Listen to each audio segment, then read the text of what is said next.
நான் கொஞ்சம் வெளிப்படையாக பேசி பழக்கப்பட்டவன், அதனால் பல பேர் பகையை சம்பாதித்தவன். அதனால் ஒரு செய்தியை சொல்கிறேன். ஒரு தொலைக்காட்சியில் நிகழ்ச்சி பார்த்துக் கொண்டிருந்தேன். ஒருவர் உபன்யாசம் செய்து கொண்டிருந்தார். அவர் ஒரு பக்த விஜயத்திலிருந்து ஒரு கதை சொல்றார். பக்த விஜயத்தில் என்ன கதைன்னு கேட்டீங்கன்னா, சேனா அப்படின்னு ஒரு நாவிதர் தான் முடித்திருத்துகிறவர். இந்த சேனா அரசருக்கு முடித்திருத்தணும். அதை விட்டுட்டு பாண்டுரங்க பஜனையில போய் கலந்துகிட்டார். பாண்டுரங்கன்னு பஜனை பாடிக்கிட்டு இருந்தார். அரசருக்கு கோபம் வந்துடுத்து, தனக்கு வர வேண்டிய நேரத்தில் முடித்திருத்தவர் வரலையேன்னு கோவப்படுறார். உடனே பாண்டுரங்கரே அங்கிருந்து புறப்பட்டு வந்து அரசருக்கு முடித்திருக்கிறார். அவர் திருத்திட்டு அந்த போனதுக்கு அப்புறமா சேனாவுக்கு நினைவுக்கு வருது, ஐயோ நம்ம மகாராஜாவுக்கு முடித்திருத்த போகலையேன்னு. அப்புறமா பஜனையை விட்டுட்டு அங்கிருந்து வந்து ராஜாவுக்கு முடித்திருத்த வராரு.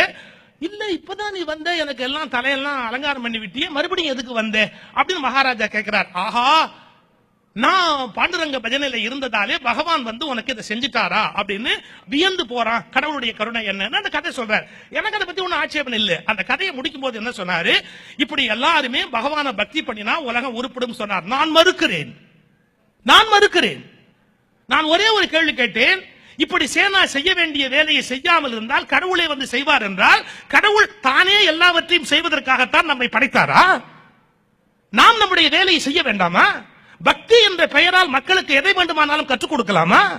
பக்தியின் மூலம் மனிதர்களை சோம்பேறியாக்கலாமா?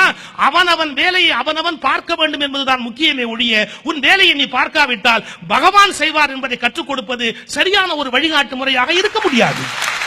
என்ன சொல்ல வருகிறீர்கள் நாட்டுக்கு? யாரும் அவனவன் வேலையை பார்க்காதீர்கள், போய் பேசாமல் பஜனையில் கலந்து கொள்ளுங்கள், நாடு உருப்படும் என்பது மெசேஜா? இந்த தேசம் வீணாய் போனதற்கு கூட பக்தி ஒரு காரணமாக போயிற்று என்று நான் வருத்தத்தோடு பதிவு செய்கிறேன். நான் நாஸ்திகன் அல்ல, நான் முழுமையாக கடவுளை உணர்ந்த ஆத்திகன் பேசுகிறேன். பக்தி கூட இந்த தேசத்தில் என்ன ஆகிற்று, உண்மையில் ஒரு மனிதன் செய்ய வேண்டிய வேலையை செய்யாமல் இருக்கிற சோம்பேறித்தனத்துக்கு பக்தி ஒரு காரணமாக போய்விட்டது. ஒன்று தெரிந்து கொள்ளுங்கள், நான் திருப்பதி கியூவில் போய் நின்றதில்லை. நாள்தோறும் பெருமாள் வந்து என்னை பார்த்து விட்டு போகிறார். நான் வேடிக்கைக்கு சொல்லவில்லை, நான் பைத்தியம் போலும் பேசவில்லை. நான் இந்த நாட்டு மக்களுக்காக உழைத்துக் கொண்டிருப்பதால் நாள்தோறும் எனக்கு அவர் ஆசி வழங்குகிறார். நான் அவருடைய பலத்தால் தான் பேசிக் கொண்டிருக்கிறேன். உழைக்கிறவனை கடவுள் தேடி வந்து ஆசி தருகிறார், உழைக்காதவன் கோயில் வாசலில் போய் காத்து கிடக்கிறார். இந்த கருத்துக்கள் நாட்டில் பதிந்தாக வேண்டும். இந்த நாட்டு மக்கள் மதத்தின் பெயரால் அதிக முட்டாள்களாக மாறி போய்விட்டார்கள். மதத்தின் பெயரால் முட்டாளாவதை ஒருபோதும் சகிக்க முடியாது. கர்மயோகம் சொல்லப்பட்ட நாடு. ஆச்சாரியா வினோபா பாவே கீதை பேரர்கள் ஒன்று பேசி இருக்கிறார். அவருடைய வேலையை அவரவர் பார்ப்பதைத்தான் வற்புறுத்தி சொல்கிறார்.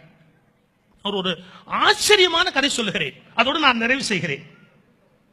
திருவண்ணாமலை தலபுராணம் என்று ஒரு நூல் இருக்கிறது. அந்த திருவண்ணாமலை தலபுராணத்தில் ஒரு கதை வருகிறது. அவள் விலைமகள், ஆனாலும் தன் தொழில் தர்மம் உடையவள். என்ன தர்மம் தெரியுமா? இரவு முடிந்து காலையில் நீராடி விட்டு வெளியில் வந்து வாசல் கதவை திறப்பாள். வாசலில் வெற்றிலை பாக்கில் யாராவது அச்சாரம் வைத்திருப்பார்கள். அதை எடுத்து கண்களில் ஒற்றிக்கொண்டு எவன் வைத்தானோ அவன் இன்றைக்கு என் கணவன் என்று சொல்லிவிட்டு இரவு நீ வீட்டுக்கு வரலாம் என்று சொல்லிவிட்டு போவாள். விலைமகள் வாழ்க்கையை வாழ்கிறாள், ஆனால் அதற்கு ஒரு தர்மம் வைத்திருக்கிறாள். ஒரு நாள் கதவை திறக்கிறாள். ஒரு வயதான கிழவர் பணத்தை கொண்டு வந்து வைக்கிறார், வெற்றிலை பாக்கோடு வைக்கிறார். நீங்கள் என்னை கணவராக வரித்துக் கொண்டு விட்டேன், இரவு நீங்கள் வாருங்கள் என்று சொல்லிவிட்டு உள்ளே திரும்புகிறாள். அவர் போன அடுத்த வினாடி அந்த ஊர் மன்னன் வருகிறார். அவன் சொல்லுகிறான், பெண்ணே, உன் மீது கொண்ட அளவற்ற காதலால் வந்திருக்கிறேன், பொன்னும் பொருளும் அள்ளி கொடுக்க தயாராக இருக்கிறேன். நான் உன்னை எப்படியாவது நான் அடைய வேண்டும், நீ என்னை ஏற்றுக்கொள். அவள் சொன்னாள், என் தர்மத்திலிருந்து விலக முடியாது. அவர் பணம் கொடுத்திருக்கிறார், நான் இந்த கணவராக வரித்து விட்டேன், இன்று உங்களை என்னால் ஏற்றுக்கொள்ள முடியாது, என் தொழில் தர்மத்திலிருந்து விலக முடியாது, தயவு செய்து விலகி போய்விடுங்கள். அரசன் சொல்லுகிறார், உன்னை கொன்று விடுவேன், நீ வேண்டிய பொருட்கள் தருகிறேன், கோடி கோடியாக தருகிறேன், நீ என்னோடு இருக்க வேண்டும்.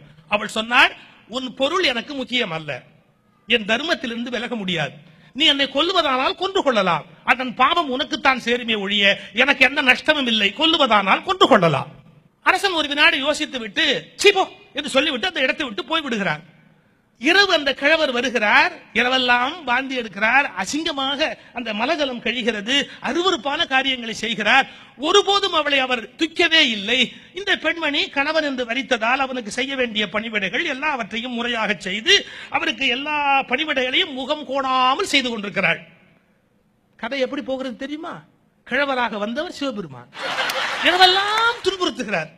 இந்த பெண் முகமே சுளிக்காமல் எல்லா பணிவிடைகளையும் செய்து முடித்தாள். பொழுது விடிய போகிற போது கிழவர் கேட்கிறார், பெண்ணே, நீ மன்னரோடு இருக்க வேண்டிய இன்பத்தை நான் கெடுத்து விட்டு உன்னோடு இங்கே இருந்து இந்த துன்பம் கொடுத்தேனே, உனக்கு கோபம் வரவில்லையா? நான் மனதளம் எல்லாம் கழித்தேனே, உனக்கு வருத்தம் வரவில்லையா? அவள் பதில் என்ன தெரியுமா? கணவருக்கு பணிவிடை செய்வதில் மன வருத்தம் வருமா? கணவனுக்கு பணிவிடை செய்வதில் மன வருத்தம் வருமா? எனக்கு எந்த வருத்தமும் இல்லையே. பிறகு சிவபெருமான் காட்சி கொடுக்கிறார். அவள் நடுங்குகிறாள். அவள் பெயர் தும்பை என்று வருகிறது அந்த காவியத்திலே. தும்பை அவளுடைய பெயர். சிவபெருமான் கேட்கிறார், பெண்ணே, நீ இவ்வளவு தர்மத்தோடு நடந்து கொண்டாய், இந்த தொழில் நீசமானது என்றாலும் அதில் ஒரு தர்மத்தை காப்பாற்றினாய், உனக்கு நான் ஏதாவது வரம் கொடுக்க வேண்டும், என்ன வரம் வேண்டுமோ கேள், தருகிறேன். வரம் கேட்கிற போது வாய் குழறி விட்டதால் ஒரு வார்த்தை கேட்டாள். எல்லாரும் எப்படி வரம் கேட்பாங்க? எப்போதும் உன் திருவடி என் தலைமையில இருக்கணும்னு கேட்கணும். உளறலா கேட்டுட்டா, எப்போதும் என் காலடி உன் தலைமையில இருக்கணும், எப்போதும் என் திருவடி உன் தலைமையில இருக்கணும். ஒரு பதட்டத்துல பேசும்போது குழந்தை பேசுவாங்க இல்லையா, என்னுடைய திருவடி உன் தலைமையில இருக்கணும் அப்படின்னு. சிவபெருமான் சிரிச்சார். அப்புறம் சொன்னார், நீ தெரிஞ்சு கேட்டியோ தெரியாம கேட்டியோ, கேட்ட வரத்தை இனிமே மாத்த முடியாது, உன் காலடி என் மேல இருக்கணும்னு கேட்டிருக்கிற. ஐயோ, நான் மறந்து போய் கேட்டேன், மாத்திக்கங்க, உங்க திருவடி என் தலைமையில இருக்கணும். அப்பெல்லாம் வரத்தை அமெண்ட் பண்ண முடியாது. கொடுத்ததுதான். நீ கவலைப்படாத. அதனால அடுத்த ஜென்மத்துல தும்பை என்ற பூவாக நீ பிறப்பாய். அந்த தும்பை என்ற பூவை விரும்பி நான் எப்போதும் தலையில் சூடுவேன். தும்பப்பூவை உற்றுப்பார், 5 விரல்களோடு ஒரு பாதத்தின் அமைப்போடு அந்த தும்பை பூ இருக்கும். உன் பாதங்களை எப்போதும் விரும்பி நான் தலையில் சூடுவேன் என்று அந்த தும்பையை பூவாக்கி அடுத்த ஜென்மத்தில் சிவபெருமான் சூடினார் என்று கதை முடிகிறது. பரத்தமை என்கிற தொழில் செய்தாலும் அந்த தொழிலை ஒரு தெய்வமாய் கருதி தர்மத்தோடு வாழ்ந்தால் அவள் காலடிகளை கடவுள் சூடிக் கொள்ளுகிறார் என்று கதை எழுதி வைத்த நாடு இந்த நாடு. எனவே நீ என்ன வேலை பார்க்கிறாய் என்பதை பற்றி கவலை இல்லை, அந்த வேலையை எப்படி பார்க்கிறாய் என்பதுதான் மிக முக்கியம். அர்ப்பணிப்போடு பார்க்கிறாயா? அதற்குரிய தர்மங்களை பாதுகாக்கிறாயா? அதற்குரிய இயல்போடு நடந்து கொள்கிறாயா? அது முக்கியம் இல்லையா? சென்னையில் ஒரு முறை நான் ரயிலில் பயணம் செய்கிறேன். என் பின்னாலே ரயிலில் இருக்கிற ரயில்வே ஊழியர்கள் பேசிக் கொண்டு வருகிறார்கள். என்ன விஷயம் தெரியுமா? எப்படியெல்லாம் மெடிக்கல் ஏமாற்றி பில் போடலாம், எப்படியெல்லாம் லீவு ஏமாற்றி எடுக்கலாம், என்னென்ன காரியங்கள் தவறாக செய்தால் எப்படியெல்லாம் பணம் பெற முடியும் அரசாங்கத்திடம் இருந்து, அதில் ஒரு PhD செய்திருக்கிறார். அவர் பேசிக்கொண்டு வருகிறார், கூச்சமில்லாமல் பேசுகிறார், எப்படி அரசாங்கத்தை ஏமாற்றி நாம் பணம் பண்ண முடியும் என்று. நான் மிகுந்த வருத்தத்தோடு சொல்கிறேன், இந்தியாவில் ஊழல் இருக்கிறது, இந்தியாவில் நேர்மை இல்லை என்று சொல்லுகிறார்கள், அரசியல் தலைவர்கள் காரணம் என்று சொல்லுகிறார்கள். நான் மறுக்கிறேன். ஆழ்மனதில் இந்தியர்களுக்கு ஒழுக்கத்தை பற்றிய நம்பிக்கை குறைந்து விட்டது. ஆழ்மனத்தில் தர்மத்தோடு வாழ வேண்டும் என்ற எண்ணம் இந்தியர்களுக்கு போய்விட்டது. அதனால் தான் தர்மம் இல்லாதவர்களையே மீண்டும் மீண்டும் தேர்ந்தெடுக்கிறார்கள். அவர்கள் தேர்ந்தெடுப்பதற்கு காரணமே ஆழ்மனதில் அவர்களுக்கு ஊழல் பழகி போன விஷயமாக மாறி போய்விட்டது. நேர்மையாக வாழ வேண்டும் என்ற எண்ணம் இல்லை. நாம் தலைவர்களை மட்டும் குறை சொல்லிக் கொண்டிருந்தால் போதாது, எல்லார் மனதிலும் இந்த மாற்றம் வந்தால் மட்டும்தான் இந்த நாடு வளமடைய முடியும். வளமான நாட்டில் நீங்கள் ஒதுங்கி இருக்கிறீர்கள், வளமான நாட்டில் நீங்கள் ஒதுங்கி இருக்கிறீர்கள்.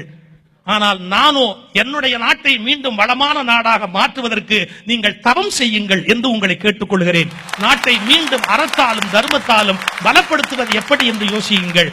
ஒரு நேர்மையான தூய்மையான இந்தியா உருவாக வேண்டும் என்று சொன்னால் இந்த உலகத்தில் செய்யும் தொழிலை கடவுளாக நினைக்கிற உணர்வு இந்தியர்களுக்கு வந்தாக வேண்டும். செய்யும் தொழிலே தெய்வம்.